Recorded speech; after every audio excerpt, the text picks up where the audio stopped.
नमस्कार विद्यार्थी मित्रांनो, तर पहा आपल्या समोर आज नफा तोट्याचा प्रश्न आहे। प्रश्न असा आहे, जर 1600 रुपयाची वस्तू 1200 रुपयांना विकली तर शेकडा तोटा किती रुपयाचा असेल। तर मुलांना पहा, आता सुरुवातीला आपण बेसिकचे क्वेश्चन पाहतोय। मुलांना काय सांगितलंय, 1600 रुपयाची वस्तू आहे म्हणजे याचा अर्थ तिची जी मूळ किंमत आहे म्हणजे तिला आपण खरेदी किंमत म्हणतो मुलांना, ती 1600 रुपये आहे।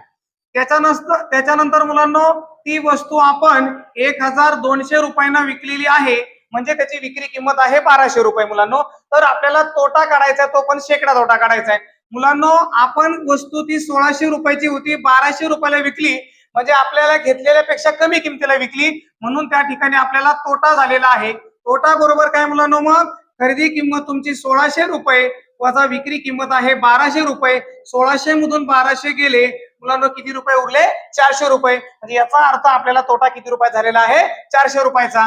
तर मुलांनो, आपल्याला शेकडा तोटा विचारलेला आहे। शेकडा तोटा बरोबर काय, तर त्याचा फॉर्म्युला आहे तोटा भागिले खरेदीची किंमत गुणिले काय करायचं? 100 करायचं। झालेला तोटा मुलांनो मला 400 रुपयाचा आहे आणि खरेदी किंमत आपली 1600 रुपये आहे। त्याला गुणिले काय करा? 100 करा। तर पहा मुलांनो, आता डबल शून्य कॅन्सल होतोय। आता 16 आणि इथं 400 आहे, 4 ने भाग द्या, 4 चौक 16, 4 एक 4 आणि वरचे 2 शून्य। आता मुलांनो 100 भागिले 4, 100 भागिले 4 म्हणजे किती असतं मुलांनो? 25। म्हणजे याचा अर्थ त्या ठिकाणी मला 25% काय झालेला आहे? तोटा झालेला आहे। अशा प्रकारे हा प्रश्न आपण सोडवू शकतो। धन्यवाद।